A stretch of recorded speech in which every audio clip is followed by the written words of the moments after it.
The great American Eclipse 2024 എന്ന് വിളിക്കുന്ന സമ്പൂർണ്ണ സൂര്യഗ്രഹണം തുടങ്ങിയിരിക്കുകയാണ്. അമേരിക്ക, കാനഡ, മെക്സിക്കോ ഉൾപ്പെടെയുള്ള വടക്കൻ അമേരിക്കൻ രാജ്യങ്ങളിലാണ് സൂര്യഗ്രഹണം ദൃശ്യമാകുന്നത്. ഇപ്പോൾ വിവരങ്ങളുമായി അക്ഷയ ബിജു ആണ് നമ്മുടെ കൂടെ ഉള്ളത്. അക്ഷയ, നമുക്ക് ഇന്ത്യയിൽ നിന്ന് കാണാൻ സാധിക്കുന്നില്ല എന്നുള്ളൊരു നിരാശ മാത്രമേ ഉള്ളൂ. ദൃശ്യത്തിൽ നിന്ന് കാണാം, അവിടെയെല്ലാം തന്നെ വിപുലമായ സജ്ജീകരണങ്ങളാണ് കാണാൻ വേണ്ടി ഒരുക്കിയിരിക്കുന്നത്. നമുക്ക് കരയിൽ നിന്നും ദൃശ്യമായി തുടങ്ങിയിട്ടുണ്ടോ?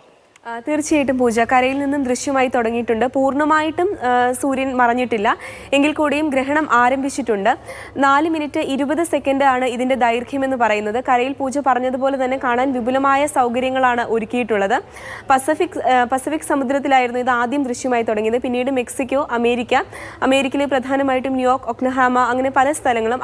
അതിനുശേഷം ഇത് മെക്സിക്കോയിലെ ചില അതിർത്തി പ്രദേശങ്ങളിലും ദൃശ്യമാകുന്നുണ്ട്. ഇതിനു മുൻപ് 2007-ലും 2017-ലും ഒക്കെ ഇത്തരത്തിൽ ഗ്രഹണം സംഭവിച്ചിട്ടുണ്ട്. ആ സമയത്തും ധാരാളം ആളുകൾ ഇത്തരത്തിൽ കാണുന്നതിനുള്ള സൗകര്യങ്ങളൊക്കെ ഒരുക്കിയിട്ടുണ്ടായിരുന്നു. ഇപ്പോൾ സംഭവിക്കുന്നത് സമ്പൂർണ്ണ സൂര്യഗ്രഹണമാണ്. പൂർണ്ണ സൂര്യഗ്രഹണവും സമ്പൂർണ്ണ സൂര്യഗ്രഹണവുമുണ്ട്.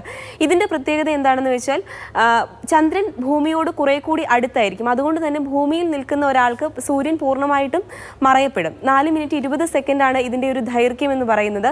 എന്തായാലും നമുക്ക് പൂജ തുടക്കത്തിൽ സൂചിപ്പിച്ചതുപോലെ ഇന്ത്യക്കാർക്ക് ഇത് കാണാൻ കഴിയില്ല. എന്നിരുന്നാലും നമ്മൾ കുറച്ചുകൂടി വെയിറ്റ് ചെയ്താൽ, അതായത് 2031 മെയ് 21 ഇത്തരത്തിലൊരു സൂര്യഗ്രഹണം, ഇന്ത്യയിൽ നിന്ന് കാണാൻ പറ്റുന്ന തരത്തിലുള്ള ഒരു സൂര്യഗ്രഹണം ദൃശ്യമാകും. ശരി, അക്ഷയ ബിജു ആണ് വിവരങ്ങൾ നൽകിയത്.